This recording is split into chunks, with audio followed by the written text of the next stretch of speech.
Hello friends, நம்ம இன்னைக்கு என்ன வீடியோ பார்க்க போகிறோம்னா குழுக்கு ரொட்டி எப்படி செய்யறதுன்ட்டு தான் இந்த வீடியோவில் பார்க்க போகிறோம். அதுக்கு ஃபஸ்ட்டு ஒரு கப்பு ராகி மாவு எடுத்துக்கோங்க. அது ஒரு பாத்திரத்தில் சேர்த்துக்கோங்க.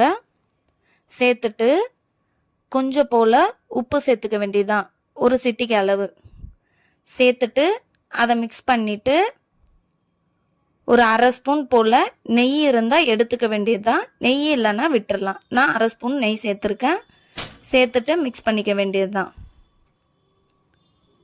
மிக்ஸ் பண்ணிவிட்டு நம்ம எந்த கப்பில் மாவு எடுத்தோமோ அந்த கப்பில் ஒரு 3/4 கப்பு போல் சுடு தண்ணி வச்சு எடுத்துக்க வேண்டியதுதான். பச்சை தண்ணி ஊற்றக்கூடாது, சுடு தண்ணி ஊற்றி தான் பிசைஞ்சு எடுத்துக்கணும். கொஞ்சம் கொஞ்சம் போல் சுடு தண்ணி ஊற்றி நம்ம எல்லா மாவையும் பிசைஞ்சு எடுத்துக்க வேண்டியதுதான். சப்பாத்தி மாவு போல் நம்ம பிசைஞ்சு எடுத்துக்கணும்.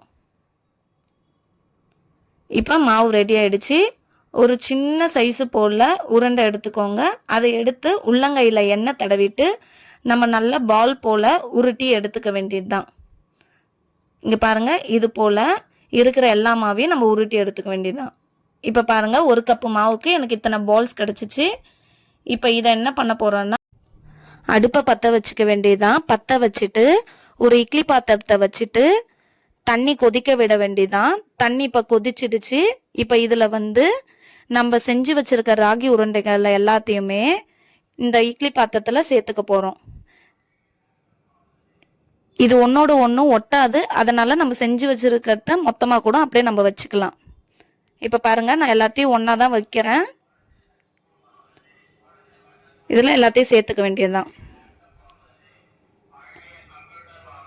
எல்லாத்தையும் சேர்த்தாச்சு. இப்போ என்ன பண்ண போகிறோன்னா, க்ளோஸ் பண்ணி ஒரு 15 மினிட்ஸ் போல் வேக வச்சு எடுத்துக்க போகிறோம்.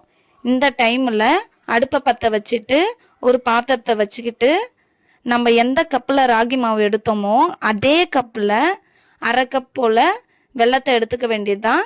உங்களுக்கு வேணும்னா 3/4 கப்பும் எடுத்துக்கலாம். ஓவர் ஸ்வீட்டாக இருக்கும்ன்ட்டு நான் அரை கப்பு போல் எடுத்துக்கிட்டேன். அதே அரை கப் அளவு தண்ணி சேர்த்துக்க வேண்டியதுதான். தண்ணியை சேர்த்து நல்லா கொதிக்க விட வேண்டியதுதான். நீங்கள் வெல்லத்தை ஃபில்டர் பண்ணி எடுத்துக்கோங்க, ஏன்னா டஸ்ட்டும் இருக்கும், அதுக்கோசரம். இப்போ 2 ஏலக்காய் சேர்த்துருக்கேன். சேர்த்துட்டு நல்லா மிக்ஸ் பண்ணி விட்டுக்க வேண்டியதுதான். இப்போ பாருங்கள், நல்லா கரைஞ்சிருச்சு. இந்த டைமில் அடுப்பை சிம்மில் வச்சுருவோம். இப்போ 15 மினிட்ஸ் ஆயிடுச்சு. நம்ம செஞ்சு வச்சுருந்த அந்த ராகி உருண்டைங்க நல்லா வெந்திருக்கு பாருங்கள். கலரும் மாறி இருக்கு.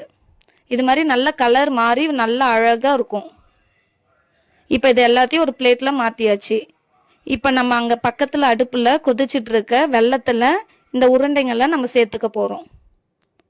சேர்த்துட்டு ஒரு 2 பீஸ் போல் தேங்காய் இருந்தால் அதை எடுத்து நம்ம தேங்காய் பால் செஞ்சு வச்சுக்கலாம். வேணும்னா தேங்காய் பால் ஊற்றிக்கலாம், வேணான்னா விட்டுடலாம். ஊற்றினா கொஞ்சம் டேஸ்ட் இன்னும் சூப்பராக இருக்கும். இப்போ பாருங்கள், இதில் தேங்காய் பால் கொஞ்சம் ஆட் பண்ணிவிட்டு அதை மிக்ஸ் பண்ணியாச்சு. அவ்வளோதான். மிக்ஸ் பண்ணிவிட்டு உடனே அடுப்பை ஆஃப் பண்ணி எடுத்துப்போம். இப்போ ஆஃப் பண்ணியாச்சு. நான் கொண்டு வந்து ஃபேன் காத்தாண்ட வச்சாச்சு.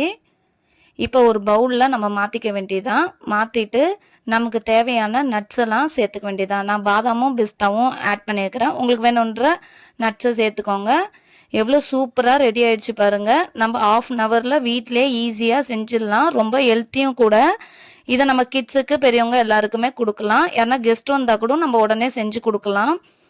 உங்களுக்கு இந்த வீடியோ பிடிச்சிருந்தா லைக் பண்ணுங்கள், ஷேர் பண்ணுங்கள், சப்ஸ்கிரைப் பண்ணுங்கள், கமெண்ட் பண்ணுங்கள். பாய். இது போல் ஹெல்த்தியான ஃபுட்டை நெக்ஸ்ட் வீடியோவில் பார்க்கலாம்.